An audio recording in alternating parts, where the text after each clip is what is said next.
Hello students, hi. നോക്കൂ, നിങ്ങളുടെ +1 biomolecules എന്ന ബയോളജി ചാപ്റ്ററിലെ 9th ചാപ്റ്ററായ ബയോമോളിക്യൂൾസിലെ രണ്ടാമത്തെ സെഷനിലേക്കാണ് കടന്നിരിക്കുന്നത്. ഈ സെഷനിൽ നമ്മൾ എന്താണ് ആക്ച്വലി ഡീൽ ചെയ്യാൻ പോകുന്നത്? നമ്മൾ ഈ സെഷനിൽ ഡീൽ ചെയ്യാൻ പോകുന്നത് ന്യൂക്ലിക് ആസിഡ്സിനെയും പ്രോട്ടീൻസിനെയും കുറിച്ചിട്ടാണ്. നോക്കൂ, സാറ് ക്ലാസ് എടുക്കുന്ന സമയത്ത് +2 മോളിക്കുലാർ ബേസിസ് ഓഫ് ഇൻഹെറിറ്റൻസ് എന്ന് പറഞ്ഞ ചാപ്റ്റർ ഉണ്ട്. ആ ചാപ്റ്ററിൽ സാറ് ഡീറ്റെയിൽ ആയിട്ട് ബയോളജി നിങ്ങൾ എന്തായാലും പഠിക്കാനുള്ളത് തന്നെയല്ലേ +2ക്കും. അപ്പോൾ അതിൽ നിങ്ങൾ തംബ്നെയിൽ നോക്കി ആ ചാപ്റ്ററിൽ കയറിയാൽ ന്യൂക്ലിക് ആസിഡുകളെ കുറിച്ച് സാറ് വ്യക്തമായി പറയുന്നുണ്ട്. എങ്ങനെയാണ് ന്യൂക്ലിക് ആസിഡുകൾ, അവരുടെ ബേസിക് സ്ട്രക്ചർ എന്താണ്, DNA RNA എന്താണ്, പ്രോട്ടീനുകൾ എന്താണ്, അതൊക്കെ സാറ് ഡീറ്റെയിൽ ആയിട്ട് പറയുന്നുണ്ട്. അപ്പോൾ നിങ്ങളുടെ ഡ്യൂട്ടി നോക്കൂ, ഈ ക്ലാസ്സിൽ സാറ് പറയുന്നുണ്ടെങ്കിൽ നിങ്ങൾ അതും കൂടി ഒന്ന് കമ്പയർ ചെയ്ത് പഠിക്കുക. അടുത്ത ക്ലാസ് ആയിട്ട് ഡീറ്റെയിൽ ആയിട്ട് കമ്പയർ ചെയ്ത് പഠിക്കുക. അപ്പോൾ നിങ്ങൾക്ക് കുറച്ചും കൂടി ഈസിയാവും പഠിക്കുന്ന കാര്യങ്ങൾ. ഓക്കെ, ഈ ചാപ്റ്ററിൽ നമുക്ക് ഇനി നോക്കാനുള്ളത് രണ്ടാമത്തെ സെഷനാണ്. ഇനി നോക്കാനുള്ളത് ന്യൂക്ലിക് ആസിഡുകളെ കുറിച്ചിട്ടാണ്. പ്രോട്ടീൻസ് ഉണ്ട്. അതിനു മുമ്പ് നിങ്ങളുടെ ടെക്സ്റ്റ് ബുക്കിൽ ഫസ്റ്റ് ആയിട്ട് കുറച്ച് കാര്യങ്ങൾ പറയുന്നുണ്ട്. അതെന്താന്ന് നമുക്ക് നോക്കാം. അത് കഴിഞ്ഞിട്ട് നമുക്ക് ഈ പറഞ്ഞ കാര്യങ്ങളിലേക്ക് വരാം. ഓക്കെ, ഫസ്റ്റ് നിങ്ങളുടെ ചാപ്റ്ററിൽ ചോദിക്കുന്ന ഒരു ചോദ്യം ഇതാണ്: do all organism share the same basic elements and compound എന്നാണ്. ഡു ഓൾ ലിവിങ് ഓർഗാനിസം എന്നാണ്. എല്ലാ ലിവിങ് ഓർഗാനിസങ്ങളും ഷെയർ ചെയ്യുന്ന കോമൺ ബേസിക് എലമെന്റുകൾ ഉണ്ടോ ഇല്ലേ എന്നാണ് ചോദ്യം. നമ്മൾ അനാലിസിസ് നടത്തുമ്പോൾ, എക്സ്പെരിമെന്റ്സ് നടത്തി കഴിയുമ്പോൾ നമുക്ക് കിട്ടുന്ന എന്താണെന്ന് അറിയോ? The elements analysis is performed on both living tissue, living and non living tissues. എന്താ?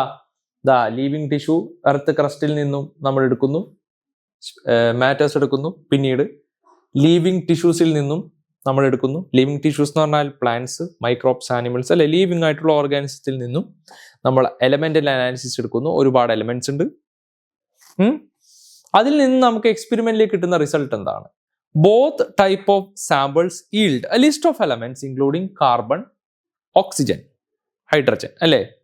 രണ്ട് സാമ്പിളിൽ നിന്നും, അതായത് എർത്തിന്റെ ക്രസ്റ്റിലും എർത്തിന്റെ ക്രസ്റ്റ് എർത്ത് സർഫസിൽ നിന്നും ലിവിങ് ഓർഗാനിസം ആയ, ഇവിടെ എഴുതുന്നുണ്ട് പ്ലാന്റ്, ആനിമൽ, മൈക്രോബുകളിൽ നിന്നും കിട്ടുന്ന മാറ്ററുകളിൽ നമ്മൾ നോക്കുമ്പോൾ കാർബൺ, ഹൈഡ്രജൻ, ഓക്സിജൻ ഇവരെ നമ്മൾ കാണാറുണ്ട്. രണ്ടിലും കാണാറുണ്ട്. ദർ ഇസ് നോ ഡിഫറൻസ് എന്നാണ്. രണ്ടുപേരും തമ്മിൽ വലിയ വ്യത്യാസമൊന്നുമില്ല. ദർ ഇസ് നോ ഡിഫറൻസ് എന്നാണ് പറയുന്നത്. All elements found in the earth crust are found in living tissue. നോക്കിയേ, നമ്മൾ ആക്ച്വലി പറയാം എന്താണ്? ആനിമൽ ഓർഗാനിസം, ലിവിങ് ഓർഗാനിസംസ് ആയ ആനിമൽസും നമ്മൾ ആക്ച്വലി എവല്യൂഷൻ പരമായിട്ട് നോക്കിയാൽ നമ്മൾ സീയിൽ നിന്ന്, കടലിൽ നിന്ന് വന്നവരാണെന്ന് പറയും. കടലിൽ നിന്ന് ഓർഗാനിസം എവല്യൂഷൻ ചെയ്ത് നമ്മൾ വീണ്ടും എവല്യൂഷൻ കഴിഞ്ഞ് പരിണാമം കഴിഞ്ഞ് നമ്മൾ എന്തുണ്ടാവുന്നു? അങ്ങനെ ഹ്യൂമൻ ബീങ്സ് നമ്മൾ കടലിൽ നിന്ന് വന്നവരാണ് എന്നാണ് പറയാം. അതിന് എവിഡൻസ് ആയിട്ട് പറയുന്ന കുറച്ച് സെല്ലിലുള്ള പ്രോട്ടീനുകളെ കുറിച്ച് പറയാറുണ്ട്. പ്ലാന്റ്സിന്റെ കേസിൽ അങ്ങനെ ഇല്ല. അതുകൊണ്ട് തന്നെ കടലിൽ നിന്നും കിട്ടേണ്ട എലമെന്റുകൾ വെച്ചിട്ടുള്ള പ്രോട്ടീനുകൾ പ്ലാന്റിൽ കാണാറില്ല. അതൊരു എവിഡൻസ് ആയിട്ട് അവർ പറയാറുണ്ട്.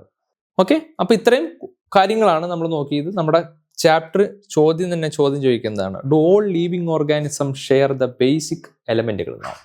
ഓക്കെ, അപ്പോൾ എലമെന്റൽ അനാലിസിസ് നമ്മൾ പെർഫോം ചെയ്യുമ്പോൾ എന്താണ് നമുക്ക് കിട്ടുന്നത്? ലിവിങ് ടിഷ്യൂവിൽ നിന്നും നോൺ ലിവിങ് ടിഷ്യൂവിൽ നിന്നും ആക്ച്വലി കിട്ടുന്ന മാറ്ററുകൾ ഈക്വൽ ആണെന്നാണ്, ഡിഫറൻസ് ഇല്ല എന്നാണ് പറയുന്നത്. ഓക്കെ, ഇനി a key difference is the relative abundance of element. എലമെന്റുകൾ എത്ര തോതിൽ കാണുന്നുണ്ട് എന്നതാണ് ആക്ച്വലി അവരുള്ള ഡിഫറൻസ്. ഇതെന്താ? Carbon, hydrogen is higher in any living organism compared to earth crust. അപ്പോൾ നിങ്ങൾ നോക്കിയാൽ ആക്ച്വലി നമ്മൾ എടുത്താൽ നമ്മളിൽ ഏറ്റവും മെജോറിറ്റി പെർസെൻറ്റേജ് വാട്ടറാണ്. ലിവിങ് ഓർഗാനിസത്തിന്റെ കേസ് എടുക്കുമ്പോൾ നമ്മുടെ മെജോറിറ്റി പെർസെൻറ്റേജും വാട്ടറാണ് അല്ലേ. ഓക്കെ, അപ്പോൾ നമ്മൾ ഒരു ലിവിങ് ഓർഗാനിസം അല്ലെങ്കിൽ ഹ്യൂമൻ ബോഡി എടുക്കുമ്പോൾ നമുക്ക് ഏറ്റവും കൂടുതൽ കാണപ്പെടുന്ന വാട്ടറാണ് അല്ലെ. വാട്ടറാണ് ഏറ്റവും എമൗണ്ട് ഉണ്ട്. വാട്ടർ നോക്കിയാൽ 2 ഹൈഡ്രജൻ ആണ് അല്ലെ. 2 ഹൈഡ്രജൻ, 1 ഓക്സിജൻ ആണ്. അപ്പോൾ നമ്മൾ എടുക്കുകയാണെങ്കിൽ ടെക്നിക്കലി എന്ത് പറയാം? ഒരു ബോഡിയിൽ ഏറ്റവും കൂടുതൽ ഹൈഡ്രജൻ ആണുള്ളത് പറ മനസ്സിലായോ? അപ്പോൾ അത് തന്നെയാണ് ഇവിടെ പറയുന്നത്. നോക്കേ, അത് തന്നെയല്ല ആക്ച്വലി ഇവിടെ പറയുന്നത്. A key difference is the abundance of elements in higher in living organism compared to earth crust. Especially നമ്മൾ എടുത്താൽ കാർബണും ഹൈഡ്രജൻ്റെയും കേസിൽ, അല്ലെ കാർബൺ, നിങ്ങളിപ്പോൾ സാറ് കാർബോഹൈഡ്രേറ്റ്സിൻ്റെ കേസ് പറഞ്ഞു, ലിപ്പിഡ്സിൻ്റെ കേസ് പറയും, അല്ലേ, പ്രോട്ടീൻസ് ഉണ്ട്, ന്യൂക്ലിക് ആസിഡ്സ് ഉണ്ട്. അപ്പം നിങ്ങൾ ഇതിലൊക്കെ നോക്കിയേ, ഇതിൽ നോക്കുമ്പോൾ നമുക്ക് ഏറ്റവും കൂടുതൽ കാണപ്പെടുന്നത് കാർബണാണ് അല്ലേ. കാർബൺ 4 ഹൈഡ്രജൻ ആറ്റം അല്ലെങ്കിൽ കാർബണിൻ്റെ 4 കോവാലൻ ബോണ്ട് ഉണ്ടാക്കാനുള്ള കഴിവ് കാരണം ഒരുപാട് large amount of molecules can be made from carbon അല്ലേ. അപ്പോൾ കാർബൺ, ഹൈഡ്രജൻ എർത്ത് ക്രസ്റ്റിൽ നോക്കുമ്പോൾ അതിലും കൂടുതലാണ് ആക്ച്വലി നമുക്ക് ഹ്യൂമൻ ബോഡിയിൽ അല്ലെങ്കിൽ ലീവിങ് ഓർഗാനിസത്തിൻ്റെ കേസിൽ നമുക്ക് കാണാൻ പറ്റുമെന്നാണ് പറയുക. ഓക്കെ, അതിൻ്റെ ഡ്രൈ വെയിറ്റ് ആയിട്ടുള്ള കമ്പോസിഷനോടെ കൊടുക്കുക. Percentage weight of the earth crust comparison ആണ് വിത്ത് ദ ഹ്യൂമൻ ബോഡി അല്ലേ. ഓക്കെ, നോക്കൂ, ചോൺ എന്താ അല്ല, ഹൈഡ്രജൻ, കാർബൺ, ഓക്സിജൻ, നൈട്രജൻ. ഇപ്പം നിങ്ങൾ എടുത്തേ എർത്ത് ക്രസ്റ്റും ഹ്യൂമൻ ബോഡിയും സംബന്ധിച്ചിടത്തോളം നിങ്ങളിപ്പോൾ ഹൈഡ്രജൻ്റെ കേസ് എടുക്കുകയാണെങ്കിൽ 9.5% കമ്പയർ ചെയ്യുമ്പോൾ ഹൈഡ്രജനാണ് ഏറ്റവും കൂടുതൽ അല്ലേ. നമ്മൾ എടുക്കുകയാണെങ്കിൽ 0.14% മാത്രമാണ് എവിടെയുള്ളത് ആക്ച്വലി എർത്ത് ക്രസ്റ്റിലുള്ളത്. പിന്നെന്താ, കാർബണാണ്. നമുക്കറിയാലോ ബോഡിയിൽ കാർബൺ ആറ്റങ്ങളാണ് കൂടുതൽ അല്ലേ, കാരണം എല്ലാ കാര്യത്തിലും കാർബൺ ആറ്റം ഉണ്ട്. അപ്പോൾ അത് നമ്മൾ എർത്ത് ക്രസ്റ്റായിട്ട് കമ്പയർ ചെയ്യുമ്പോൾ ആക്ച്വലി ഉള്ളത് 0.03 ആണ്. എന്നാൽ ബോഡിയിൽ നോക്കി 8.5% ഉണ്ട്. നോക്കി, ഇനി അടുത്ത ഓക്സിജൻ എർത്തിൻ്റെ ക്രസ്റ്റിലും ഹ്യൂമൻ ബോഡിയിലും നമ്മൾ കമ്പയർ ചെയ്യുമ്പോൾ അവിടെ എന്ത് തന്നെയാണ് കൂടുതൽ ആക്ച്വലി, അവിടെ ഹ്യൂമൻ ബോഡിയിൽ തന്നെയാണ് ആക്ച്വലി കൂടുതലായിട്ട് കാണുന്നത്. പിന്നെ നൈട്രജനാണ്. നൈട്രജൻ വളരെ എമൗണ്ട് ആണ് എർത്ത് ക്രസ്റ്റിലുള്ളത്, ഹ്യൂമൻ ബോഡിയിലാണ് പിന്നെയും 3.3 ഉള്ളത് അല്ലേ. അങ്ങനെ സൾഫർ ഉണ്ട്, സോഡിയം ഉണ്ട്, കാൽഷ്യം ഉണ്ട്, മഗ്നീഷ്യം ഉണ്ട്, സിലിക്കൺ ഉണ്ട്. ഇത് ഒരു റിസർച്ച് സ്റ്റഡിയുടെ അടിസ്ഥാനത്തിൽ പബ്ലിഷ് ചെയ്ത ഒരു ടേബിളാണ്. അപ്പോൾ ടേബിളിൽ നിന്ന് ജസ്റ്റ് നിങ്ങൾക്ക് മനസ്സിലാക്കാൻ വേണ്ടി മാത്രമാണ് എന്താണ് ആക്ച്വലി ഉള്ളതെന്ന് മനസ്സിലാക്കാൻ വേണ്ടി മാത്രമേ ഉള്ളൂ. ഓക്കെ, ഈ ടേബിൾ ജസ്റ്റ് ഒന്ന് നോക്കിയാൽ മതി, അറിഞ്ഞിരിക്കാം എന്താണ് കാർബൺ, ഓക്സിജൻ, ഹൈഡ്രജൻ. എന്താ, കാർബൺ, ഹൈഡ്രജൻ, ഓക്സിജൻ ആണ് ഏറ്റവും കൂടുതൽ ഉള്ളത് ബോഡിയിൽ. അത് എർത്തിനോട് കമ്പയർ ചെയ്യുമ്പോൾ, എർത്തിൻ്റെ ക്രസ്റ്റിനോട് കമ്പയർ ചെയ്യുമ്പോൾ ഏറ്റവും കൂടുതലാണെന്ന് ഓർത്തിരിക്കാൻ മാത്രം. ഇങ്ങനെ ഓർത്തിരുത്തുക, ചോൺ, CHON, അത്ര ഓർത്തിരിക്കുക. എന്താ, ചോൺ, CHON, ചോൺ ഉണ്ട്. അതാണ് ഏറ്റവും കൂടുതൽ ഹ്യൂമൻ ബോഡീനെ സംബന്ധിച്ചിടത്തോളം എർത്തിനോട് നമ്മൾ കമ്പയർ ചെയ്യുമ്പോൾ ഹ്യൂമൻ ബോഡിയിലാണ് ഏറ്റവും കൂടുതൽ സ്റ്റോൺ എന്ന് പറഞ്ഞാൽ ഓർത്തിരിക്കുക. ഓക്കെ, അപ്പോൾ ഇതാണ് ആദ്യം നിങ്ങളുടെ ക്ലാസ്സിൽ പറയുന്നത്. നിങ്ങളുടെ ടെക്സ്റ്റിൽ ആദ്യം ഇതാണ് പറയുന്നത്. Okay, list of representative inorganic constituents of living tissue. നമ്മളൊരു ലീവിങ് ടിഷ്യൂ എടുത്താൽ അതിൽ കാണപ്പെടുന്ന ഇൻഓർഗാനിക് ആയിട്ടുള്ള കോമ്പൗണ്ടുകളാണ്. ജസ്റ്റ് പറയുന്നതാണല്ലോ. ഓക്കെ, ഓർഗാനിക് കോമ്പൗണ്ടുകളുണ്ട്, ഇൻഓർഗാനിക് കോമ്പൗണ്ടുകളുണ്ട്. സാറ് നേരത്തെ ഫോസ്ഫേറ്റിൻ്റെ ഒക്കെ കേസ് പറഞ്ഞ പോലെ തന്നെ വേറെ കമ്പോണൻറ്റുകൾ ഉണ്ട് എന്ന് മാത്രം കണ്ടോ. ഫോസ്ഫോറിക് ആസിഡ് സാർ പറഞ്ഞില്ലേ, H3PO4. അതിൽ ഹ്യൂമൻ ബോഡിയിൽ എന്താണ്, ആ 3 ഹൈഡ്രജൻ പ്രോട്ടോണേറ്റഡ് കണ്ടീഷനിലാണ്. അപ്പോൾ പ്രോട്ടോണേറ്റഡ് കണ്ടീഷൻ എന്ന് പറഞ്ഞാൽ PO4 3- പറ മനസ്സിലായി. പിന്നെ സൾഫേറ്റ് ഉണ്ട്, സോഡിയം ക്ലോറൈഡ് ഉണ്ട്, കാൽഷ്യം കാർബണേറ്റ് ഉണ്ട്, എക്സെട്ര. ഓക്കെ, അപ്പോൾ ഞാൻ പറയുന്നതെന്ന് പറഞ്ഞാൽ ബോഡിയിൽ കാണപ്പെടുന്ന ഇൻഓർഗാനിക് കോമ്പൗണ്ടുകളെ കുറിച്ചിട്ടാണ്. ഓർഗാനിക് കോമ്പൗണ്ട്സ് എന്നറിയാം, അതല്ലാതെ ഇൻഓർഗാനിക് കോമ്പൗണ്ടുകളും ഉണ്ട് എന്ന് കാണിക്കാനായിട്ടുള്ള ഒരു ടേബിളാണ്.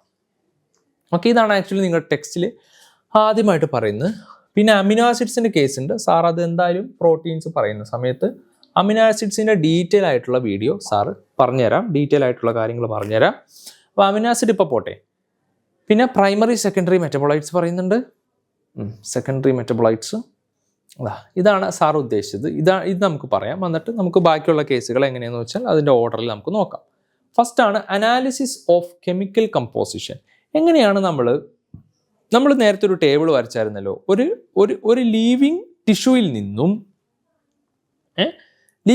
നിന്നും എങ്ങനെയാണ് നമുക്ക് എലമെൻറ്റുകളെ ജനറലൈസ് ചെയ്ത് ക്ലാസിഫൈ ചെയ്യാൻ പറ്റുന്ന, നമുക്ക് സ്പെസിഫിക്കലി പറയാൻ പറ്റില്ല, പക്ഷേ നമുക്ക് ജനറലൈസ് ചെയ്ത് പറയാം. ഓക്കെ, ഇത് ആസിഡ് സൊല്യൂബിൾ ആണ്, ഇത് ആസിഡ് ഇൻസൊല്യൂബിൾ ആണ്, ഇവർക്ക് പൊളാരിറ്റി ഉണ്ട്, മറ്റവർക്ക് പൊളാരിറ്റി ഇല്ല.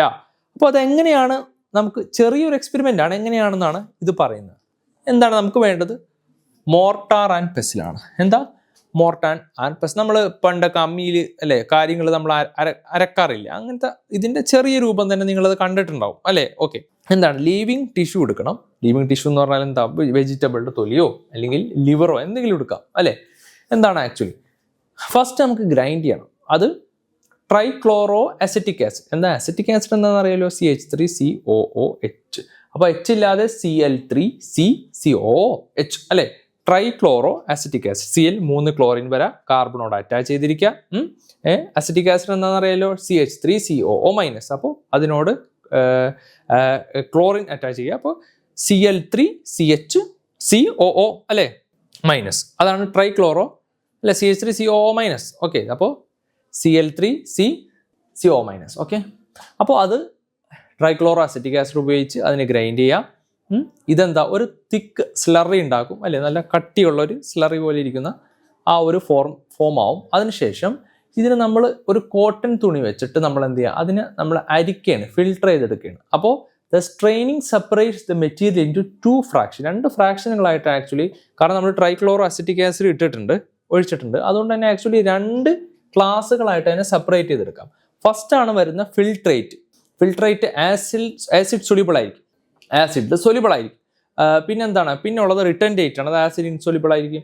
അപ്പോൾ റിട്ടൻഡേറ്റ് എവിടെയായിരിക്കും ആക്ച്വലി, റിട്ടൻഡേറ്റ് ഉണ്ടാവുക ഫിൽട്ടർ ആ ക്ലോത്തിലായിരിക്കും. പിന്നെ ഫിൽട്രേറ്റ് എന്തുണ്ടാവുക, ഫിൽട്രേറ്റ് ആയിരിക്കും നമുക്ക് അടിയിൽ കളക്ട് ചെയ്യാൻ പറ്റുക. പറഞ്ഞ മനസ്സിലായോ. ഓക്കെ, അപ്പോൾ റിട്ടൻഡേറ്റിനെ സംബന്ധിച്ചിടത്തോളം അത് ആസിഡ് ഇൻസൊല്യൂബിൾ ഫ്രാക്ഷൻ ആണ്. ആസിഡ് ഇൻസൊല്യൂബിൾ എന്ന് പറഞ്ഞാൽ എന്താ, the material is retained by cloth. പറഞ്ഞ മനസ്സിലായോ. Okay, all carbon compounds that we get are called from living tissues are called as the biomolecules. And all carbon compounds that we get from living tissues can be called as biomolecule. Correct അല്ലേ. നമ്മളൊരു biomolecule എടുക്കുമ്പോൾ അതിൽ ഏറ്റവും കൂടുതൽ നമുക്ക് carbon കോമ്പൗണ്ടുകളെ ആയിരിക്കും കാണപ്പെടാം. അതിന്റെ കാർബൺ കോമ്പൗണ്ടിന്റെ എക്സാമ്പിൾസ് ആണ് സാർ പറഞ്ഞ ന്യൂക്ലിക് ആസിഡ്സ്, കാർബൺ ആണ്, റിംഗ്ഡ് സ്ട്രക്ചേഴ്സ് ആണ്. പിന്നെന്താ, പിന്നെ അമിനോ ആസിഡിൽ കാർബൺ ഉണ്ട്. ഓക്കെ, 2 കാർബൺ ഉണ്ട് അല്ലെ. പിന്നെ അവരുടെ R ഗ്രൂപ്പിൽ അടിസ്ഥാനത്തിൽ അങ്ങനെ. ഓക്കെ, പിന്നെ പ്രോട്ടീനുകൾ അറിയാലോ, അമിനോ ആസിഡ്സ് വെച്ചിട്ടാണ്. സാക്രൈഡുകൾ, ഷുഗറുകൾ അറിയാം, അവരുടെ ജനറലൈസ്ഡ് ഫോർമുല CnH2nOn അല്ലെ. അതിലും എന്തുണ്ട്, കാർബൺ ഉണ്ട്, CN അല്ലെ. ഓക്കെ, അപ്പോൾ ഇത്രയും കാര്യങ്ങൾ മനസ്സിലാക്കാം. ബയോമോളിക്യൂൾസിനെ കുറിച്ചിട്ടാണ് നമ്മൾ നോക്കിയത്. പിന്നെ ബയോ മാക്രോമോളിക്യൂൾസ് അല്ലെ. എന്താണ് ബയോ മാക്രോമോളിക്യൂൾസിന്റെ അർത്ഥം എന്താണ് വെക്കുന്നത്. The acid insoluble fraction contain, acid insoluble fraction എന്ന് പറഞ്ഞാൽ മനസ്സിലായോ, നമ്മൾ 2 രീതിയിലുള്ള, ഒന്ന് ഫിൽട്രേറ്റും ഒന്ന് റിട്ടൻഡേറ്റും കിട്ടി. ആസിഡ് സൊല്യൂബിൾ ഫിൽട്രേറ്റ് ആയിരുന്നു അല്ലേ. അപ്പോൾ ഫിൽട്രേറ്റ് അടിയിൽ കിട്ടിയ ആ ഒരു പൂളിൽ, ആ ഒരു ആസിഡ് സൊല്യൂബിൾ ആയിട്ടുള്ള ലിക്വിഡിൽ കിട്ടിയ ഫിൽട്രേറ്റ് അതായിരിക്കുമല്ലോ. ഓക്കെ, അപ്പോൾ അതിൽ ആക്ച്വലി കിട്ടിയ മോളിക്യൂൾസിന് എന്തൊക്കെ ഉണ്ടായിരുന്നു, that contain mainly 4 type of organic compounds. ഏതൊക്കെയാണ്, ഒന്ന് പ്രോട്ടീനുകളാണ്, പിന്നെ ന്യൂക്ലിക് ആസിഡ്സ് ആണ്, പിന്നെ പോളിസാക്രൈഡുകളും ലിപ്പിഡും കിട്ടി അല്ലെ. കറക്റ്റ് അല്ലേ. നോക്കൂ, all these compounds except for lipids have a very large molecular weights, generously 100 Dalton and above അല്ലെ. 10,000 Dalton, 10,000 Dalton and above ആണ് ആക്ച്വലി നമുക്ക് ഇതിന്റെ വെയിറ്റ്സ് കിട്ടിയത്. എന്താ, ഏതൊക്കെ, lipid ഒഴിച്ചിട്ടുള്ള all these compounds except for lipids have a very large molecular weight, generally 10,000 Daltons and above. പറ മനസ്സിലായോ. Okay, പിന്നെ based on molecular weight chemical compounds found in living organism are classified into 2 types. ഒന്ന് മൈക്രോമോളിക്യൂൾസും ഒന്ന് മാക്രോമോളിക്യൂൾസും ആണ്. മാക്രോമോളിക്യൂൾസിന്റെ generalised wait sir പറഞ്ഞു തന്നാണ്. മൈക്രോമോളിക്യൂൾസ് എന്താണ്, 1000 ഡാൾട്ടനേക്കാളും ലെസ് ആയിട്ടുള്ള മോളിക്കുലാർ വെയിറ്റ് ഉള്ള കോമ്പൗണ്ടുകളെയാണ് നമ്മൾ മൈക്രോമോളിക്യൂൾസ് എന്ന് പറയാം. പിന്നെ മാക്രോമോളിക്യൂൾസ് ആണ് എന്താണ്, 1000 മൈക്രോമോളിയേക്കാളും കൂടുതലുള്ളവരെ നമുക്ക് മാക്രോമോളിക്യൂൾസ് ആയിട്ട് പറയാം. അവർക്ക് ഹൈ. അപ്പോൾ മാക്രോമോളിക്യൂൾസ് ആണോ മൈക്രോമോളിക്യൂൾസ് ആണോ നമ്മൾ തീരുമാനിക്കുക അവരുടെ വെയിറ്റിന്റെ അടിസ്ഥാനത്തിലാണ്. എന്താണ് ആക്ച്വലി വെയിറ്റ് കാൽക്കുലേറ്റ് ചെയ്യുന്നത്, മൈക്രോമോളിക്യൂൾസിനെ സംബന്ധിച്ചിടത്തോളം നമ്മൾ ഡാൾട്ടണിലാണ് ആക്ച്വലി കാൽക്കുലേറ്റ് ചെയ്യുന്നത്. ഓക്കെ, അപ്പോൾ ഇത്രയും കാര്യങ്ങളാണ് മാക്രോമോളിക്യൂൾസ് എന്താണ്, മൈക്രോമോളിക്യൂൾസ് എന്താണെന്നുള്ള കാര്യം അറിഞ്ഞിരിക്കേണ്ടത്. ഓക്കെ, ഇനി ഇത് പ്രോട്ടീൻ്റെ കേസിൽ സാറി ഇതൊന്നുകൂടി പറഞ്ഞുതരാം. ഡിഫറെൻറ്റ് ടൈപ്പ് ഓഫ് പ്രോട്ടീൻസ് ആണ്. ഡിഫറെൻറ്റ് ടൈപ്പ് ഓഫ് പ്രോട്ടീൻ ആണ്. അതായത് GLUT4 നമ്മുടെ ഇൻറ്റസ്റ്റൈനിൽ കാണുന്ന, പിന്നെ റിസപ്റ്ററുകൾ, ആൻറ്റിബോഡീസ്, അതും പ്രോട്ടീൻസ് ആണ്. റിലീസ് ചെയ്യുന്ന പ്രോട്ടീനുകളാണ് സെല്ലിൽ നിന്നും. ഇൻസുലിൻ റിലീസ് ചെയ്യുന്ന ഒരു പ്രോട്ടീനാണ്. എവിടെ നിന്നാണ് പ്രോട്ടീൻ റിലീസ് ചെയ്യുന്ന ഒരു പ്രോട്ടീനാണ്, ഹോർമോണാണ് അല്ലെ. ലിവറിൽ നിന്ന് റിലീസ് ചെയ്യുന്നതാണ്, ലിവറല്ല പാൻക്രിയാസിൽ നിന്ന് റിലീസ് ചെയ്യുന്നതാണ്. പിന്നെ ട്രിപ്സിൻ അല്ലേ, ട്രിപ്സിനും അറിയാം, ട്രിപ്സിനും ഡൈജസ്റ്റീവ് എൻസൈംസ് ആണ്, അതൊരു പ്രോട്ടീനാണ് അല്ലെ, അതും പാങ്ക്രിയാസിൽ നിന്ന് റിലീസ് ചെയ്യുന്നതാണ് അല്ലേ. പിന്നെ കൊളാജൻ, കൊളാജൻ 2 സെല്ലുകളെ അല്ലെ, കൊളാജൻ എന്താ 2 സെല്ലുകളെ തമ്മിൽ അറ്റാച്ച് ചെയ്യിപ്പിക്കാൻ ആവശ്യമായിട്ടുള്ള ഒരു ഇന്റർ സെല്ലുലാർ ആണ്. ഇതൊരു സെല്ല്, ഇതൊരു സെല്ലാന്ന് വിചാരിക്കുക, ഇതൊരു സെല്ലാന്ന് വിചാരിക്കുക, അടുത്ത സെല്ല് ഇതാണ്. ഇവ രണ്ടേയും കൂടി ബന്ധപ്പെടുത്താൻ ആവശ്യമായിട്ടുള്ള പ്രോട്ടീൻ്റെ ഒരു എക്സാമ്പിൾ ആണ് ആക്ച്വലി കൊളാജൻ. മനസ്സിലായോ? ഓക്കെ. അപ്പോൾ ഇതൊക്കെ ഡിഫറെൻറ്റ് ടൈപ്പ് ഓഫ് പ്രോട്ടീൻസ് ആണ്. സാറ് ഡീറ്റെയിൽ ആയിട്ട് ഓരോന്നും എന്താണെന്നുള്ളത് കുറച്ച് സൂം ചെയ്ത് തരാം. അപ്പോൾ സാറ് ഡീറ്റെയിൽ ആയിട്ട് ഓരോന്നും എന്താണെന്നുള്ളത് അതിൻ്റെ സമയത്ത് ഞാൻ പറഞ്ഞുതരാം. പ്രോട്ടീൻസ് എടുത്ത് കഴിയുമ്പോൾ സാറ് പറഞ്ഞുതരാം. അപ്പോൾ ഇവിടെ നിന്നാണ് നമ്മൾ തുടങ്ങിയത്. ആക്ച്വലി കഴിഞ്ഞ ക്ലാസ്സിൽ നമ്മൾ ഇവിടെ നിന്നാണ് തുടങ്ങിയത് അല്ലേ. പല ടൈപ്പ് ഓഫ് പ്രോട്ടീനുകൾ, പല ടൈപ്പ് ഓഫ് ബയോമോളിക്യൂൾസിനെ കുറിച്ചിട്ടാണ് നമ്മൾ ഡിസ്കസ് ചെയ്യുന്നത്. എന്തായാലും സാറ് നോക്കാം. ഇത് കഴിഞ്ഞ ക്ലാസ്സിൽ പറഞ്ഞതാണ്. ഓക്കെ, ഇനി നമുക്ക് ഈ ക്ലാസ്സിൽ മെയിൻ ആയിട്ട് നോക്കാനുള്ളത് ന്യൂക്ലിക് ആസിഡുകളെ കുറിച്ച് നമുക്ക് നോക്കാം. എന്താണ് ന്യൂക്ലിക് ആസിഡ്സും പ്രോട്ടീൻസിനെ കുറിച്ചിട്ടാണ് നമ്മൾ മെയിൻ ആയിട്ട് നോക്കാൻ പോകുന്നത്. അപ്പോൾ എന്താണ് നമ്മൾ ഈ ക്ലാസ്സിൽ ഡീൽ ചെയ്യാൻ പോകുന്നത്? എന്താണ് ന്യൂക്ലിക് ആസിഡ്സും പ്രോട്ടീൻസിനെയും കുറിച്ചിട്ടാണ്. Nucleic acids and proteins. അപ്പോൾ നമുക്കിനി എന്താണ് ന്യൂക്ലിക് ആസിഡ്സ്, എന്താണ് പ്രോട്ടീൻസ് എന്ന് നോക്കാം. പ്രോട്ടീൻസ് അല്ലാതെ നമുക്ക് ന്യൂക്ലിക് ആസിഡ്സ് വെച്ച് നോക്കാം അല്ലേ. ന്യൂക്ലിക് ആസിഡ് എന്ന പദമാണ് ഉപയോഗിച്ചിരിക്കുന്നത്. എന്താണ് ന്യൂക്ലിക് ആസിഡ്? Nucleic acid. അപ്പം എന്താണ് ആക്ച്വലി ന്യൂക്ലിക് ആസിഡ് എന്ന് പറഞ്ഞ പദത്തിൻ്റെ അർത്ഥം മീൻ ചെയ്യുന്നതാണ്. ഓക്കെ, ആക്ച്വലി 2 വേർഡുകളാണ് ഇതിൽ വരുന്നത്. എന്താണ്? ഒന്ന് ന്യൂക്ലിക് എന്നും 2 ആസിഡ് എന്നാണ്. അപ്പം ആക്ച്വലി എന്താണ് ന്യൂക്ലിക് എന്ന് പേര് വരാൻ കാരണം ഇത് കണ്ടുപിടിക്കുന്ന സമയത്ത് ന്യൂക്ലിക് ആസിഡുകൾ കണ്ടുപിടിക്കുന്നത് അല്ലെ. ന്യൂക്ലിക് ആസിഡ്സ് എന്താ ആക്ച്വലി? ന്യൂക്ലിക് ആസിഡ് ഞാൻ എന്നെ എഴുതാം. ന്യൂക്ലിക് ആസിഡ്സ് ആക്ച്വലി എന്താ? അത് DNA RNA ആണ്. കറക്റ്റ് അല്ലേ? പോളിന്യൂക്ലിയോടൈഡുകൾ എന്ന് പറയും അല്ലേ. DNA RNA ആണ് ആക്ച്വലി. ഓക്കെ, അപ്പോൾ ഇത് കണ്ടുപിടിക്കുന്ന സമയം, അതായത് കണ്ടുപിടിക്കുന്നത് ആക്ച്വലി എവിടെ നിന്നാണെന്ന് അറിയും? ന്യൂക്ലിയസിൽ നിന്നാണ്. ആ സമയത്ത് ഇത് കണ്ടുപിടിക്കുന്നത് ന്യൂക്ലിയസിൽ നിന്നാണ്. അതുകൊണ്ടാണ് ആക്ച്വലി നമ്മൾ ഇവിടെ ന്യൂക്ലിക് ആസിഡ് എന്ന് പറയുന്നത്. ന്യൂക്ലിക് എന്ന് പറയാൻ പേര് വരാൻ കാരണം. ഇനി എന്തുകൊണ്ടാണ് ആസിഡ് എന്ന് പേര് വരാൻ കാരണം? നമുക്ക് ആസിഡ് എന്ന് പേര് വരാൻ കാരണം നമ്മളൊരു ന്യൂക്ലിക് ആസിഡ് എടുത്താൽ, ന്യൂക്ലിക് ആസിഡിന്റെ ഒരു മോണോമർ യൂണിറ്റ് എടുത്താൽ അല്ലെ, പോളിന്യൂക്ലിക് ആസിഡുകളാണ് അല്ലെ, പോളിന്യൂക്ലിക് ആസിഡുകളാണ് ആക്ച്വലി DNA RNA. അപ്പോൾ ഒരു ന്യൂക്ലിക് ആസിഡ് നമ്മൾ എടുത്താൽ അതിൽ ആക്ച്വലി ഫോസ്ഫേറ്റ് ഗ്രൂപ്പ് ഉണ്ടാവും. എന്താ? ഫോസ്ഫേറ്റ് ഗ്രൂപ്പ് ഉണ്ടാവും. ഫോസ്ഫേറ്റ് ഗ്രൂപ്പ് അറിയാലോ, സാർ നേരത്തെ പറഞ്ഞതാണ്. എന്താണ്? H3PO4 അല്ലെ, H3PO4. അപ്പോൾ H3PO4 സ്ട്രക്ചർ സാർ വരച്ചെന്നാണ്. ഇതാണ് actually H3PO4 structure. Okay, 3 hydrogen ഉണ്ടാവും.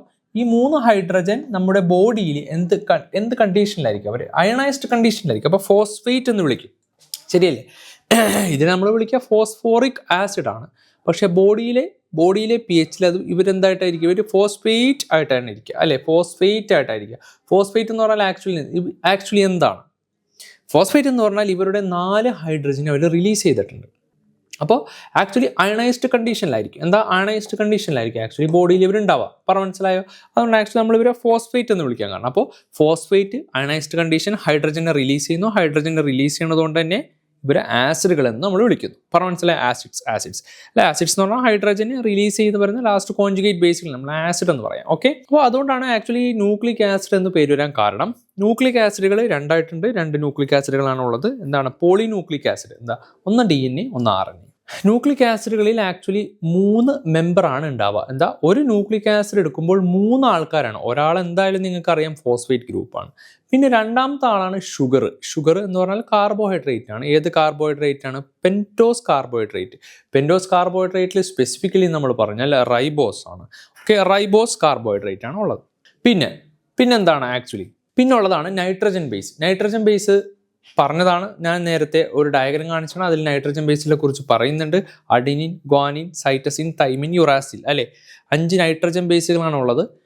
DNA RNA മെയിൻ ആയിട്ടുള്ള പ്രൈമറിയുള്ള വ്യത്യാസം എന്താണ്? അവരുടെ 2 പ്രൈമിലുള്ള DNAക്ക് ഡിഓക്സിയാണ്. ഡിഓക്സിജൻ ഗ്രൂപ്പ് ഇല്ല, H മാത്രമേ ഉള്ളൂ സെക്കൻഡ് 2 പ്രൈം പൊസിഷനിൽ. ഇതൊക്കെ സാറ് ഡീറ്റെയിൽ ആയിട്ട് ഇപ്പം നിങ്ങൾക്ക് ബയോമോളിക്യൂൾസ് എന്ന് പറഞ്ഞ ചാപ്റ്ററിന് ആവശ്യമായിട്ടുള്ള കാര്യങ്ങൾ സാറ് പറയുന്നുണ്ട്. പക്ഷേ മോളിക്കുലാർ ബേസിസ് ഓഫ് ഇൻഹെറിറ്റൻസ് എന്ന് പറഞ്ഞ ചാപ്റ്റർ ഉണ്ട് അല്ലേ, ചാപ്റ്റർ 5. അപ്പോൾ ഈ ചാപ്റ്റർ 5 സാറ് ആ ചാപ്റ്ററിന് ആവശ്യമായിട്ടുള്ള മോളിക്കുലാർ ലെവലിൽ കാര്യങ്ങൾ പറയുന്നുണ്ട്. അപ്പോൾ ഇതിലും കൂടുതൽ ഡീറ്റെയിൽ വേണം എന്നുള്ളവരെന്ത് ചെയ്യുക? ആ അബോധ ഫ്രീ ലേണിംഗ് +2 എടുക്കുക. ഇത് അവോധ ഫ്രീ ലേണിംഗ് +1 വരാം. അപ്പോൾ അവോധ ഫ്രീ ലേണിംഗ് +2 എടുക്കുക. അവോധ ഫ്രീ ലേണിംഗ് +2 വീഡിയോ ഉണ്ടാവും. ഓക്കെ, പ്ലേലിസ്റ്റ് എടുക്കുക, ബയോളജി പ്ലേലിസ്റ്റിൽ വീഡിയോ ഉണ്ടാവും. ഓക്കെ, അത് നിങ്ങൾ മെയിനായിട്ട് നോക്കുക. ഓക്കെ, അപ്പോൾ ന്യൂക്ലിക് ആസിഡ്സിൻ്റെ കേസ് സാർ പറഞ്ഞാൽ എന്താണ്? DNA ഉണ്ട്, RNA ഉണ്ട്. ന്യൂക്ലിക് ആസിഡുകളിൽ എന്തൊക്കെയുണ്ട്? ന്യൂക്ലിക് ആസിഡുകളിൽ 3 ആൾക്കാരാണ് ഉള്ളത്. ഫസ്റ്റ് എന്താണ്? ഫസ്റ്റ് പറയാൻ നൈട്രജൻ ബേസ് ആണ്. എന്താ? First nitrogen base. രണ്ടാമതുള്ള ആളാരാണ്? രണ്ടാമതുള്ള ആളാണ് ഷുഗർ, അല്ലേ? ഷുഗർ. ഇതൊക്കെ ഇതുപോലെ തന്നെ എഴുതണേ. ഷുഗറിൽ ഏതാണ് വരുന്ന? ഷുഗറിൽ പെൻഡോസ് ഷുഗർ, അല്ലേ? ഷുഗറിൽ പെൻഡോസ് ഷുഗറാണ് ഉള്ളത്. സ്പെസിഫിക്കലി നമ്മൾ എന്ത് പറയും? ആ പെൻഡോസ് ഷുഗർ ക്ലോസ്ഡ് റിംഗ് സ്ട്രക്ചറിനെ നമ്മൾ എന്ത് വിളിക്കും? റൈബോസ് എന്ന് വിളിക്കും. എന്താണ്? റൈബോസ്. ഓക്കെ, ഇനി മൂന്നാമത്തുള്ള ആളാണ് ആരാണെന്ന് അറിയാലോ? Phosphoric acid. എന്താണ്? Phosphoric acid. ഓക്കെ, ഈ 3 കാര്യങ്ങളാണ് ന്യൂക്ലിക് ആസിഡുകളിലുള്ളത്. ന്യൂക്ലിക് ആസിഡിൻ്റെ സ്ട്രക്ചർ ഓരോന്നായിട്ട് സാറ് പറഞ്ഞുതരാം. അതിനുശേഷം നമുക്ക് അമിനോ ആസിഡ്സ് നോക്കാം. അമിനോ ആസിഡ് ശേഷം പ്രോട്ടീനുകൾ എന്താണെന്നുള്ളത് നോക്കാം. ഓക്കെ, ഇതാ. അപ്പോൾ സാർ ഒന്നുകൂടി വരച്ചു തരാം. ന്യൂക്ലിക് ആസിഡിൻ്റെ സ്ട്രക്ചർ ഒന്ന് ജസ്റ്റ് ബേസിക്കലി പറഞ്ഞുതരാം. അവരെയാണ് നമ്മൾ ന്യൂക്ലിയോടൈഡ് എന്ന് പറയാം. ഓക്കെ, ന്യൂക്ലിയോടൈഡിലാണ് എന്തൊക്കെ ഉള്ളത്? ന്യൂക്ലിക് ആസിഡ് ആണ്. എന്താണ് ന്യൂക്ലിക് ആസിഡ്? RNA DNA. അവരെന്താണ്? പോളി ന്യൂക്ലിയോടൈഡുകളാണ്. എന്താ? ന്യൂക്ലിക് ആസിഡുകൾ ആക്ച്വലി എന്താണ്? ന്യൂക്ലിക് ആസിഡുകൾ എന്ന് പറഞ്ഞാൽ ദേ ആർ പോളിന്യൂക്ലിയോടൈഡ്സ്. ദേ ആർ പോളിന്യൂക്ലിയോടൈഡ്സ് എന്ന് പറയാറുണ്ട്. ഓക്കെ, അപ്പോൾ ആക്ച്വലി എന്താണ് പോളിന്യൂക്ലിയോടൈഡ്? അല്ലെങ്കിൽ ഒരു സിംഗിൾ ന്യൂക്ലിയോടൈഡ് മോണോമറാണ്, അല്ലെ? സിംഗിൾ ന്യൂക്ലിയോടൈഡ് മോണോമറിനെ കുറിച്ച് നമുക്ക് നോക്കാം. സിംഗിൾ ന്യൂക്ലിയോടൈഡ് മോണോമർ എന്താണ് എന്ന് നമുക്ക് നോക്കാം.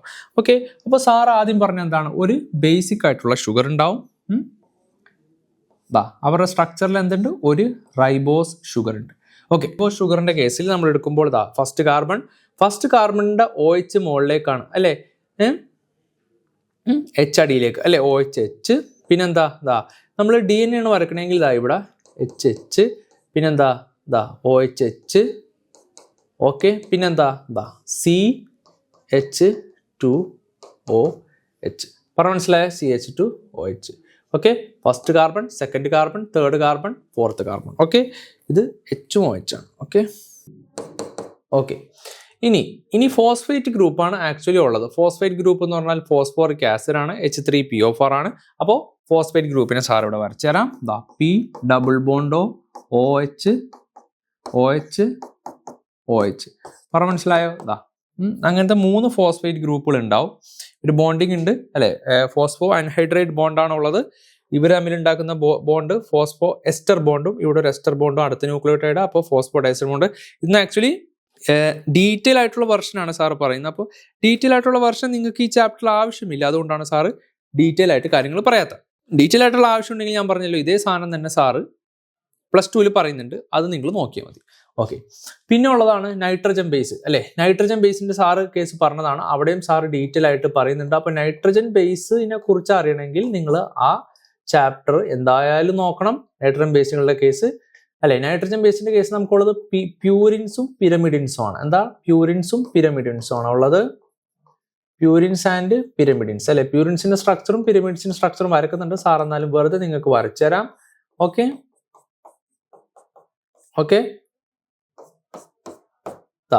പ്യൂരിൻസിന്റെ ബേസിക് ആയിട്ടുള്ള സ്ട്രക്ചർ ഇങ്ങനെയാണ്. ഈ പിരമിഡ്സിന്റെ സ്ട്രക്ചറിനെ സംബന്ധിച്ചിടത്തോളം പിരമിഡ്സിന്റെ സ്ട്രക്ചറുകൾ ബേസിക്കലി ഇങ്ങനെയാണ്. ഓക്കെ, ഇങ്ങനെയാണെങ്കിൽ പ്യൂരിൻസിന്റെ സ്ട്രക്ചർ. അപ്പോൾ ഇതിൽ വരുന്ന പ്യൂരിനാണ് അഡിനിൻ, ഇതിൽ വരുന്നതാണ് ഗ്വാനിൻ, ഇതിൽ വരുന്നതാണ് സൈറ്റോസിൻ, യുറാസിൽ, തൈമിൻ. ഇതിന്റെ ഡീറ്റെയിൽ ആയിട്ടുള്ള കാര്യങ്ങൾ സാറ് പറഞ്ഞിട്ടുള്ളതാണ്. ഇനി ഈ പറഞ്ഞ സാറ് വരച്ച പ്യൂരിൻസിന്റെ പിരമിഡിനുകളും അഥവാ നൈട്രജൻ ബേസ് ആക്ച്വലി ഷുഗറിന്റെ ഫസ്റ്റ് കാർബണിലുള്ള OH അത് ബീറ്റ ഫോം ആണ്, ബീറ്റ അപ്പാണ്, അല്ലെ? അപ്പ് എന്ന് പറഞ്ഞാൽ ബീറ്റ ഫോം ആണ്. OH അപ്പ്, അതായത് പുതിയതായിട്ട് ഫോം ചെയ്യുന്ന കൈറാൾ സെന്ററിൽ നിന്നും OH അപ്പ് ആണെങ്കിൽ അതിനെ ബീറ്റ ആനോമറിക് ഫോം എന്ന് പറയും. OH ഡൗൺ ആണെങ്കിൽ ആൽഫ ആനോമറിക് ഫോം, അതിനെ ആനോമറുകൾ എന്ന് പറയാം. Rotation against the chiral carbon, അല്ലെ? Rotation against the chiral carbon. Okay, അപ്പോൾ പ്യൂരിൻസും പിരമിഡിൻസും ഉണ്ട്. ഈ പറഞ്ഞ പ്യൂരിനുകളും ഈ പറഞ്ഞ പിരമിഡിനുകളും. പ്യൂരിൻസിന് 9th നൈട്രജനും ഫസ്റ്റ് കാർബണും ഇതിൻ്റെ കേസിൽ ഫസ്റ്റ് നൈട്രജനും ഫസ്റ്റ് കാർബണുമായിട്ട് ഒരു ബോണ്ട് ഉണ്ടാക്കും. ആ ബോണ്ട് നമ്മൾ വിളിക്കാറുണ്ട് ഷുഗർ ആയിട്ടുള്ള ബോണ്ടാണ്, ബീറ്റ ഗ്ലൈക്കോസിഡിക് ബോണ്ടാണ്.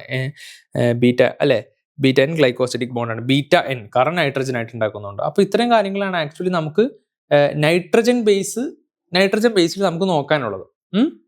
നൈട്രജൻ ബേസസിന്റെ കേസിൽ നോക്കാനുള്ളത്, നൈട്രജൻ ബേസ് ഒരു ന്യൂക്ലിയോടൈഡ് എന്ന് പറഞ്ഞാൽ ആക്ച്വലി ന്യൂക്ലിയോടൈഡ് ഉണ്ടാകുന്നത് എങ്ങനെയാണ്? ഷുഗർ ഉണ്ട്, പെൻഡോ ഷുഗർ ആണ്, അതിന് പുറമെ അവർക്ക് നൈട്രജൻ ബേസ് ആയിട്ട് ബോണ്ടിങ് ഉണ്ട്, ഫോസ്ഫേറ്റ് ഉണ്ട്. അപ്പോൾ എന്തുകൊണ്ട് ന്യൂക്ലിക് ആസിഡ്? കാരണം ഇവർക്ക് ആസിഡിക് നേച്ചർ ഉണ്ട്. ഇവർ പ്രൈമറിലി കണ്ടുപിടിച്ചത് അവിടെ നിന്നാണ്. ആക്ച്വലി കണ്ടുപിടിക്കുന്ന സമയത്ത് കണ്ടുപിടിച്ചത് അവർ ന്യൂക്ലിയസിൽ നിന്നാണ്. പക്ഷേ ന്യൂക്ലിയസിൽ നിന്നല്ലാതെ നമുക്ക് RNA DNA കാണാറുണ്ട്. എക്സാമ്പിൾ മൈറ്റോകോൺട്രിയയിലുണ്ട്, ക്ലോറോപ്ലാസ്റ്റിലുണ്ട്. അപ്പോൾ അവർ എക്സ്ട്രാ ന്യൂക്ലിയർ ആയി. അങ്ങനെ തന്നെയാണ് നമ്മളൊരു inheritance pattern, extra nuclear inheritance ഒക്കെ നമ്മൾ സൈറ്റോപ്ലാസ്മിക് ഇൻഹെറിറ്റൻസ് അല്ലേ, നമ്മൾ പഠിക്കാറുണ്ട്. സൈറ്റോപ്ലാസത്തിലാണ് മൈറ്റോകോൺട്രിയും ക്ലോറോപ്ലാസ്റ്റ് ഉള്ളത്. അപ്പോൾ അതുവഴിയും ഇൻഹെറിറ്റൻസ് പോകാറുണ്ട്. അത് നമ്മൾ ജനറ്റിക്സിൽ പഠിക്കുന്നതാണ്. ഓക്കെ, അതായത് നോൺ മെന്റലിൻ ഇൻഹെറിറ്റൻസ്, മെന്റലിൻ ഇൻഹെറിറ്റൻസ് അല്ലാത്ത കുറെ ഇൻഹെറിറ്റൻസുകൾ ഉണ്ട്, മെന്റലിൻ പാറ്റേൺ കാണിക്കാത്ത ഇൻഹെറിറ്റൻസ്. ഓക്കെ, അതിന്റെ കേസിലാണ് നമ്മൾ സൈറ്റോപ്ലാസ്മിക് ഇൻഹെറിറ്റൻസ് പറയാം. അപ്പോൾ പറഞ്ഞ എന്താന്ന് പറഞ്ഞാൽ, ഇത് കണ്ടുപിടിക്കുന്ന സമയത്ത് എന്താണ് ആക്ച്വലി, ഇത് കണ്ടുപിടിക്കുന്ന സമയത്ത് ന്യൂക്ലിയസിൽ നിന്നാണ് കണ്ടുപിടിച്ചത്, അതുകൊണ്ടാണ് അങ്ങനെ പേര് വരാൻ കാരണം. ഓക്കെ, പക്ഷേ അതല്ലാതെ ന്യൂക്ലിയസിന്റെ പുറത്തും നമുക്ക് RNA DNA കാണാൻ പറ്റും അല്ലേ, ശരിയാണ്. സെല്ലിലും സൈറ്റോപ്ലാസത്തിലും കാണാൻ പറ്റും. അപ്പോൾ ഇത്രയും കാര്യങ്ങളാണ് നമ്മൾ ബേസിക്കലി ന്യൂക്ലിയോടൈഡുകളെ കുറിച്ച് മനസ്സിലാക്കാനുള്ളത്. ഓക്കെ, നമുക്ക് ആ PDF-ലേക്ക് പോകാം. ഇനി അമിനോ ആസിഡുകളാണ് നമുക്ക് നോക്കാനുള്ളത്. മിക്കവാറും സാറ് അമിനോ ആസിഡ്സ് നെക്സ്റ്റ് സെഷനിലായിരിക്കും പറയാം. കാരണം ഈ ഒരു സെഷൻ ഇപ്പോൾ 40 മിനിറ്റ്സിൻ്റെ ആണെങ്കിൽ നമുക്ക് അടുത്ത സാറ് അമിനോ ആസിഡ്സ് പ്രോട്ടീൻസ് അടുത്ത സെഷനായിട്ട് സാറ് പറഞ്ഞുതരാം. ഓക്കെ, സാറ് വരക്കാൻ ഉദ്ദേശിച്ച അഡിനിൻ അഡിനിൻ പ്യൂരിൻ്റെ കേസൊക്കെയാണ് ഇവിടെ എഴുതുന്നത്. ഓക്കെ, അഡിനിൻ കാര്യങ്ങളാണ് ഇവിടെ എഴുതുന്നത്. ഓക്കെ, ഇതിപ്പോൾ അഡിനിൻ ആണ്. അഡിനിൻ എന്ന് പറഞ്ഞാൽ 6 അമിനോ പ്യൂരിനാണ്. കണ്ടോ, 6th പൊസിഷനിൽ അമിനോ ഗ്രൂപ്പിനാണ് അല്ലേ, 6th പൊസിഷൻ അല്ലേ, 1 2 3 4 5 6 അല്ലേ, 6th പൊസിഷനിലാണ്. ആക്ച്വലി നമ്പറിങ് എങ്ങനെയാണ്? 1 2 3 4 5 6 7 8 9. അതാണ് 9th നൈട്രജൻ ഫസ്റ്റ് കാർബണും ഷുഗറിനും തമ്മിലാണ് ഗ്ലൈക്കോസിഡിക് ബോണ്ട് ഉണ്ടാവുന്നത്. ഇനി യുറാസിലിന്റെ കേസ് നോക്കിയേ, 2,4 ഡൈഹൈഡ്രോക്സി പിരിമിഡിൻ അല്ലെ, 2,4 ഡയോക്സി പിരിമിഡിൻ ആണ്. എന്താ 2,4 ഡയോക്സി പിരിമിഡിൻ? 1 2 3 4. അപ്പോൾ 2ലും 4ലും ഓക്സി ഗ്രൂപ്പ് ഉണ്ട്. അപ്പോൾ 2,4 ഡയോക്സി പിരിമിഡിൻ എന്ന് പറയും. പിന്നുള്ളത് യുറിഡിൻ ആണ്. യുറാസിൽ അല്ലെ, യുറിഡിൻ എന്ന് പറഞ്ഞാൽ യുറാസിൽ എന്നാണ് ഉദ്ദേശിക്കുന്നത്. യുറിഡിൻ എന്ന് പറയാൻ കാരണം യുറാസിലും ഷുഗറിനും ഉള്ളതാണ് യുറിഡിൻ എന്ന് പറയാം. അപ്പോൾ ന്യൂക്ലിയോ സൈഡ് ഉണ്ട്. അപ്പോൾ ആക്ച്വലി അത് സാറ് പറയാം. ഇപ്പോൾ ന്യൂക്ലിയോ സൈഡ് എന്താണ്, ന്യൂക്ലിയോടൈഡ് എന്താണെന്നുള്ളതും പറയാം. രണ്ട് രീതിയിൽ നമ്മൾ എക്സ്പ്രസ് ചെയ്യാറുണ്ട്. ഒരു ന്യൂക്ലിയോടൈഡ് എന്ന് പറഞ്ഞാൽ എന്താണ്, ന്യൂക്ലിയോടൈഡ് എന്താന്നുള്ള കേസ് പറഞ്ഞ മനസ്സിലായല്ലോ. അതൊന്നുകൂടി സാർ എഴുതാം. എന്താണ് ആക്ച്വലി ന്യൂക്ലിയോടൈഡ് കൊണ്ട് ഉദ്ദേശിക്കുന്നത്? ന്യൂക്ലിയോടൈഡ് കൊണ്ട് ഉദ്ദേശിക്കുന്നത് എന്താണ്? ആക്ച്വലി ന്യൂക്ലിയോടൈഡ് കൊണ്ട് ഉദ്ദേശിക്കുന്നത് 3 ഫോസ്ഫേറ്റ്, നൈട്രജൻ ബേസ് ഉണ്ട്, ഷുഗർ ഉണ്ട്, പിന്നെ ഉള്ളത് എന്താ, ഷുഗർ ഉണ്ട്, പിന്നെ മൂന്ന് ഫോസ്ഫേറ്റിനെയും കൂടിയാണ് നമ്മൾ ന്യൂക്ലിയോടൈഡ് എന്ന് പറയാം. അപ്പൊ ആക്ച്വലി എന്താണ് ന്യൂക്ലിയോസൈഡ് എന്ന് പറഞ്ഞാൽ ഉദ്ദേശിക്കുന്നത് ഇത്രേ ഉള്ളൂ. നൈട്രജൻ ബേസിനെ ഷുഗറിനെയാണ് നമ്മൾ എന്ത് പറയാ, ന്യൂക്ലിയോസൈഡ് എന്ന് പറയാം. അതായത് ഫോസ്ഫേറ്റ് ഗ്രൂപ്പ് ഇല്ലാത്ത ആ ഒരു ബയോമോളിക്യൂളിനെയാണ് നമ്മൾ ന്യൂക്ലിയോസൈഡ് എന്ന് പറയാം. അപ്പൊ എന്താണ് ആക്ച്വലി ന്യൂക്ലിയോസൈഡ് തമ്മിലുള്ള വ്യത്യാസം? അപ്പൊ എനിക്ക് ഇങ്ങനെ എഴുതിക്കൂടെ, ഒരു ന്യൂക്ലിയോടൈഡ് ഞാൻ തൽക്കാലം ഇതിനെ ന്യൂക്ലിയോടൈഡ് എന്ന് റെപ്രസെന്റ് ചെയ്യാം. ഒരു ന്യൂക്ലിയോടൈഡ് എന്ന് പറഞ്ഞാല് ഒരു ന്യൂക്ലിയോസൈഡും 3 ഫോസ്ഫേറ്റും കൂടി ചേർന്നാണ്. ശരിയല്ലേ? ഒരു ന്യൂക്ലിയോസൈഡ് എന്ന് പറഞ്ഞാൽ ഒരു ന്യൂക്ലിയോസൈഡ് 3 ഫോസ്ഫേറ്റും കൂടി ചേർന്നാണ്. ഓക്കെ, അതാണ് ആക്ച്വലി പറയുന്നത്. നൈട്രജൻ ബേസ് മാത്രമാണ് നമ്മൾ കൺസിഡർ ചെയ്യണമെങ്കിൽ, നൈട്രജൻ ബേസ് അഡിനിൻ ഗുവാനിൻ മാത്രമാണ് കൺസിഡർ, നമ്മൾ അങ്ങനെ വിളിക്കും. ഇനി ഒരു നൈട്രജൻ ബേസും ഷുഗറും കൂടി ആഡ് ചെയ്യുന്ന ആ ഒരു കമ്പൈൻഡ് ഫോം, അതിനെയാണ് നമ്മൾ അഡിനിൻ അല്ലെ, അഡിനോസിൻ എന്ന് പറഞ്ഞാൽ ഷുഗറും കൂടി ആഡ് ചെയ്യുന്നത്. അഡിനിൻ അല്ല, അഡിനോസിൻ, ഗ്വാനോസിൻ, സൈറ്റിഡിൻ, യുറിഡിൻ അല്ലെ. അപ്പോൾ ആക്ച്വലി അത് ഉദ്ദേശിക്കുന്നത് എന്താണ്? അതെന്ന് പറഞ്ഞാൽ യുറാസിലും ഉണ്ട്. ഇപ്പൊ യുറിഡിൻ പറഞ്ഞാൽ യുറാസിലും ഷുഗറും എക്സാമ്പിൾ ആണ്. അതിന്റെ ഒരു എക്സാമ്പിൾ ആണ് സാറ് പറഞ്ഞത്. മനസ്സിലായോ? ഇവിടെ നിങ്ങൾ ശ്രദ്ധിച്ചു നോക്കിയേ, നിങ്ങൾക്ക് മനസ്സിലാക്കാൻ പറ്റും. യുറിഡിൻ എന്ന് പേര് വരാൻ കാരണം എന്താ? യുറാസിൽ എന്ന് പറഞ്ഞാൽ നൈട്രജൻ ബേസും ഷുഗറും. അഡിനിലിക് ആസിഡ് അല്ലെ, അഡിനിലിക് ആസിഡ് എന്ന് പറഞ്ഞാൽ ആക്ച്വലി അഡിനോസിൻ പ്ലസ് ഫോസ്ഫേറ്റ്. കാരണം ആസിഡ് എന്ന് വരാൻ കാരണം ഫോസ്ഫേറ്റ് ഉള്ളതുകൊണ്ടാണ്. ബാക്കിയവർക്ക് ആസിഡ് നേച്ചർ കാണിക്കുന്നില്ല അല്ലെ. ഈവൻ നൈട്രജൻ ബേസ് ആണെങ്കിൽ പോലും നൈട്രജൻ ബേസ് ബേസിക് നേച്ചറാണ്. മനസ്സിലായോ? നൈട്രജൻ ബേസ് ബേസിക് നേച്ചറാണ്. കാരണം നമ്മൾ പഠിച്ച നൈട്രജൻ ബേസുകളിൽ നൈട്രജൻ ഉണ്ട്. നൈട്രജൻ ലോൺ പെയർ അല്ലെ, അമോണിയ ഗ്രൂപ്പ് ഉണ്ട്, ലോൺ പെയർ ഓഫ് ഇലക്ട്രോൺസ് ഉണ്ട്. കാരണം മൂന്ന് കോവാലന്റ് ബോണ്ടും മൂന്ന് ബോണ്ട് പെയറും ഒരു ലോൺ പെയറുമാണ്. അപ്പോൾ ആ ലോൺ പെയർ ഉള്ളത് കൊണ്ട് തന്നെ അവർക്ക് ഹൈഡ്രജൻ ആക്സെപ്റ്റ് ചെയ്യാൻ പറ്റും. അതുകൊണ്ട് തന്നെ ബേസിക് നേച്ചർ അവർക്ക് കാണിക്കാൻ പറ്റും. അപ്പോൾ നൈട്രജൻ ബേസ് ആണ്. അപ്പോൾ അഡിനിലിക് ആസിഡ് എന്ന് പറഞ്ഞാൽ അഡിനോസിൻ പ്ലസ് ഫോസ്ഫേറ്റ് അല്ലെ, അഡിനോസിൻ ഫോസ്ഫേറ്റ് അല്ലെ. നമ്മൾ ATP എന്ന് പറഞ്ഞാൽ അഡിനോസിൻ ട്രൈഫോസ്ഫേറ്റ് അല്ലെ, അതൊരു ആസിഡാണ്. ഓക്കെ, അതൊരു ആസിഡാണ്. അപ്പോൾ ഇത്രയും കാര്യങ്ങളാണ് നിങ്ങൾക്ക് ബേസിക്കലി നിങ്ങളുടെ രണ്ടാമത്തെ സെഷനിൽ നമുക്ക് ആക്ച്വലി നോക്കാനുള്ളത്. നിങ്ങൾക്ക് ഇതിൽ വരുന്ന സംശയങ്ങൾ ഉണ്ടെങ്കിൽ നിങ്ങൾ എന്താ ചെയ്യേണ്ടതെന്ന് പറഞ്ഞാൽ കമന്റ് ബോക്സ് ഇടണം. അപ്പോൾ സാർ എന്തായാലും കമന്റ് വായിക്കുന്ന സമയത്ത് ഇന്ന കാര്യങ്ങൾ നിങ്ങൾക്ക് മനസ്സിലായില്ല, അല്ലെങ്കിൽ സാറ് പറയുന്ന രീതിയിൽ എന്തെങ്കിലും വ്യത്യാസം വരുത്തണമെങ്കിൽ നിങ്ങൾക്കത് പറയാം. ഓക്കെ, അല്ലെങ്കിൽ കൂടുതൽ കാര്യങ്ങൾ ആഡ് ചെയ്യണമെങ്കിൽ പറയാം. ഇപ്പോൾ നമ്മൾ പ്രൈമറിലി നോക്കുന്ന ക്രിസ്മസ് എക്സാമിനേഷന് വേണ്ടിയിട്ടാണ് നമ്മൾ ഫോക്കസ് ചെയ്യുന്നത്. അപ്പോൾ ക്രിസ്മസ് എക്സാമിനേഷൻ്റെ കാര്യങ്ങൾ മാത്രമേ ഉണ്ടാവുള്ളൂ, അതിനനുസരിച്ചുള്ള ചാപ്റ്ററുകളെ ഉണ്ടാവുള്ളൂ. ഓക്കെ. അപ്പോൾ ഇന്നിപ്പോൾ പറഞ്ഞതിൽ, ഇപ്പോൾ രണ്ടാമത്തെ സെഷൻ പറഞ്ഞതിൽ ന്യൂക്ലിക് ആസിഡുകളാണ് നമ്മൾ നോക്കിയത്. അടുത്തത് പ്രോട്ടീനാണ്. പ്രോട്ടീൻ എന്നാൽ പോളിമർ ഓഫ് അമിനോ ആസിഡുകളാണ്. അമിനോ ആസിഡുകളുടെ പോളിമറിനെയാണ് ആക്ച്വലി അമിനോ ആസിഡുകൾ മോണോമർ യൂണിറ്റുകളായി അത് പോളിമറൈസേഷൻ ചെയ്യുമ്പോഴാണ് എന്ത് വരുന്നത്, പ്രോട്ടീൻസ് ഫോം ചെയ്യുന്നത് അല്ലെ. പ്രോട്ടീൻസ് നമുക്ക് പൊതുവെ എന്താണ്, പ്രോട്ടീൻസ് ഹെട്രോപോളിമറാണ്. പ്രോട്ടീൻസ് ഹെട്രോപോളിമറാന്ന് പറഞ്ഞാൽ ഡിഫറെൻറ്റ് ടൈപ്പ് ആയിട്ടുള്ള അമിനോ ആസിഡുകൾ ചേർന്നിട്ടാണ് പ്രോട്ടീൻ ഉണ്ടാവുക. അമിനോ ആസിഡ് എന്താണെന്നുള്ള കേസ് ഞാൻ ചെറുതായിട്ട് നിങ്ങൾക്ക് പറഞ്ഞിട്ടുണ്ടായി. അമിനോ ഗ്രൂപ്പ് ഉണ്ട്, ആസിഡിക് അല്ലെ, അമിനോ ആസിഡ് എന്നാണ്. അപ്പോൾ അമിനോ ഗ്രൂപ്പ് ഉണ്ട്, ആസിഡിക് നേച്ചറായ COO- ഉണ്ട് അല്ലേ. ഓക്കെ, അപ്പോൾ ഡിഫറെൻറ്റ് നമുക്ക് ഏകദേശം ഉള്ളത് എത്ര അമിനോ ആസിഡുകളാണ്? 20 അമിനോ ആസിഡുകളാണ് ഉള്ളത്. ഗ്ലൈസിൻ അല്ലെ, alanine, leucine, valine, isoleucine, aspartic acid, glutamic acid അല്ലെ, അസ്പരാജിൻ, ഗ്ലൂട്ടാമിൻ, പിന്നെ സിസ്റ്റീൻ, മെത്യോണിൻ, പിന്നെ lysine, arginine, tryptophan, phenyl alanine, tyrosine, histidine, proline. അങ്ങനെ ഇപ്പം 20 സാർ പറഞ്ഞതാണ് ഇതാക്കുന്ന, അല്ലെങ്കിൽ എന്തായാലും ഡീറ്റെയിൽ ആയിട്ട് പറഞ്ഞു തരുന്നുണ്ട്. അപ്പോൾ 20 അമിനോ ആസിഡാണുള്ളത്. പിന്നെ 21ാമത്തെ അമിനോ ആസിഡായ സെലനോസിസ്റ്റീനും പൈറോലൈസിനും. അപ്പോൾ 22 അമിനോ ആസിഡുകൾ ഉണ്ട്. മെയിനായിട്ട് 20 അമിനോ ആസിഡ്സ്. അപ്പോൾ 20 അമിനോ ആസിഡുകൾ ചേർന്നിട്ടാണ് പല കോമ്പിനേഷനിലാണ് ആക്ച്വലി നമുക്ക് ഇതൊക്കെ നമ്മുടെ ജനറൽ ഫണ്ടമെന്റൽ അമിനോ ആസിഡുകളാണ്. അപ്പോൾ ഫണ്ടമെന്റൽ അമിനോ ആസിഡുകൾ കഴിഞ്ഞിട്ടുള്ള വേറെ അമിനോ ആസിഡ്സ് ഉണ്ട്, അത് നമുക്ക് നോക്കേണ്ട ആവശ്യമില്ല. പക്ഷേ ഇപ്പോൾ ഫണ്ടമെന്റൽ അമിനോ ആസിഡുകൾ, ഈ അമിനോ ആസിഡുകളുടെ പല കോമ്പിനേഷനിലാണ് ആക്ച്വലി പ്രോട്ടീൻ ഉണ്ടാവുന്നത്. പ്രോട്ടീൻ്റെ primary structure, secondary structure, tertiary structure, ഇതൊക്കെ നമുക്ക് നോക്കണം. എന്തായാലും നമുക്ക് ഒരു അടുത്ത സെഷനിൽ നമുക്ക് എന്തായാലും ഇതൊക്കെ നമുക്ക് ആഡ് ചെയ്യാം. അപ്പോൾ അടുത്ത സെഷനിൽ എന്തായാലും നമ്മൾ നോക്കാൻ പോകുന്നത് എന്താണ്, പ്രോട്ടീൻസിനെ കുറിച്ചിട്ടാണ്. പ്രോട്ടീൻസും ലിപ്പിഡ്, കുറച്ച് കാര്യങ്ങളാണ് ലിപ്പിഡ്സിനെ കുറിച്ച് പറയുന്നുള്ളൂ. പ്രോട്ടീൻസ്, എൻസൈംസ് അല്ലെ, വളരെ ചെറിയൊരു ചാപ്റ്ററാണ്. നിങ്ങൾക്ക് എന്തായാലും നിങ്ങളുടെ കെമിസ്ട്രിയിൽ ആവശ്യമായിട്ടുള്ള ഒരു ചാപ്റ്ററാണ്. കെമിസ്ട്രിയിൽ എന്തായാലും ബയോമോളിക്യൂൾസ് എന്നുണ്ട്, ഇതേ കാര്യങ്ങൾ തന്നെയാണ് പഠിക്കുന്നത്. അവിടെ കുറച്ച് ഡീറ്റെയിൽ ആയിട്ട് കെമിക്കൽ റിയാക്ഷനുകളും കൂടി ഉണ്ട് എന്നുള്ളൂ മാത്രം. ഓക്കെ ദെൻ, അപ്പോൾ ഈ ഒരു സെഷൻ സാർ ഇവിടെ അവസാനിപ്പിക്കുകയാണ്. Okay then, by.